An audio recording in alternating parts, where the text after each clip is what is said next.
lectura de la lección de Escuela Sabática. Estamos leyendo la lección número 10 para el 8 de septiembre titulada El tercer viaje misionero. Te recuerdo que el versículo de memoria está en Hechos 20:24. Hoy, lunes 3 de septiembre, se llama Éfeso, segunda parte. En Éfeso, Pablo continuó con su práctica de predicar primeramente en la sinagoga. Cuando se desató la oposición, él y los nuevos creyentes se trasladaron a la sala de conferencia de un tal Tirano, donde Pablo predicó diariamente durante 2 años. El resumen que hace Lucas del ministerio de Pablo en Éfeso es que toda la provincia fue intensamente evangelizada.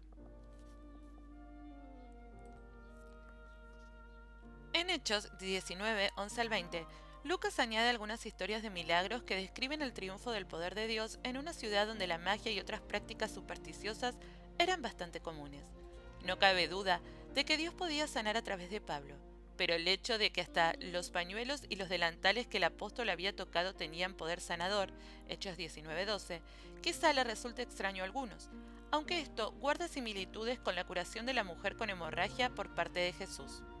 Las creencias supersticiosas de Éfeso quizá hicieron que Dios realizara milagros extraordinarios, como dice Lucas, Hechos 19:11. Quizás este sea un ejemplo de que Dios satisface las necesidades del pueblo según su nivel de entendimiento. Satisfecho con los resultados de su misión en Éfeso, Pablo decidió ir a Jerusalén. Lucas no explica la razón de este viaje, pero sabemos por los escritos de Pablo que deseaba entregar los fondos que había recaudado para aliviar la pobreza de la iglesia de Jerusalén.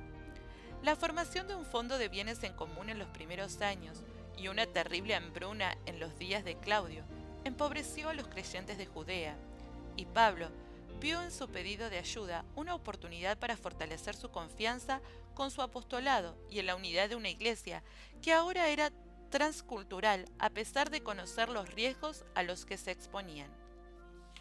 Leamos juntos Hechos 19 del 23 al 41.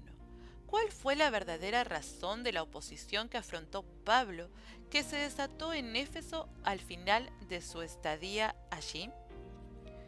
Hubo para aquel tiempo un disturbio no pequeño acerca del camino, porque un platero llamado Demetrio, que hacía de plata templecillos de Diana, daba no poca ganancia a los artífices, a los cuales, reunidos con los obreros del mismo oficio, dijo: «Varones, sabéis que de este oficio obtenemos nuestra riqueza.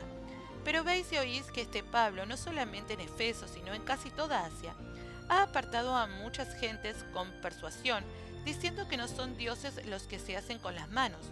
Y no solamente hay peligro de que este nuestro negocio venga a desacreditarse, sino también que el templo de la gran diosa Diana sea estimado en nada, y comience a ser destruida la majestad de aquella a quien venera toda Asia y el mundo entero». Cuando oyeron estas cosas, se llenaron de ira y gritaron diciendo: «¡Grande es Diana de los Efesios!». Y la ciudad se llenó de confusión, y aún se lanzaron al teatro, arrebatando a Gayo y a Aristarco, macedonios compañeros de Pablo. Y queriendo Pablo salir al pueblo, los discípulos no le dejaron. También algunas de las autoridades de Asia, que eran sus amigos, le enviaron recado, rogándole que no se presentase en el teatro.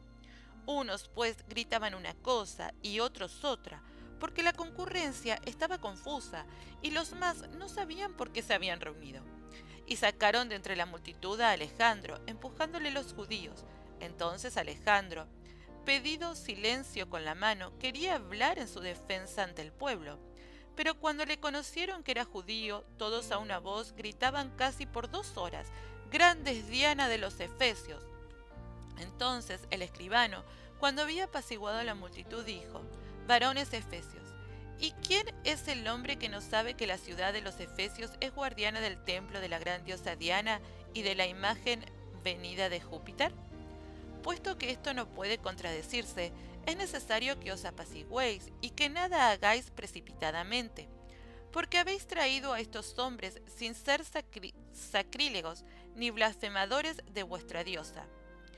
Que si Demetrio y los artífices que están con él tienen pleito contra alguno, audiencias se concedan, y procónsules hay, acúsense los unos a los otros.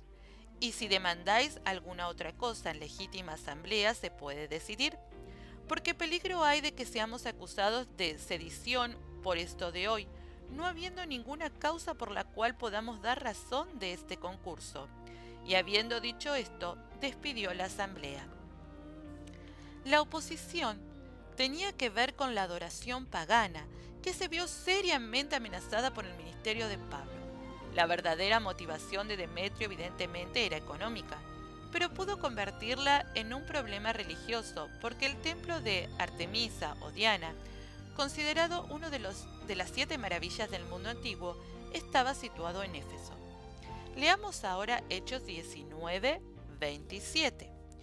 Y no solamente hay peligro de que este nuestro negocio venga a desacreditarse, sino también que el templo de la gran diosa Diana sea estimado en nada y comienza a ser destruida la majestad de aquella a quien venera toda Asia y el mundo entero.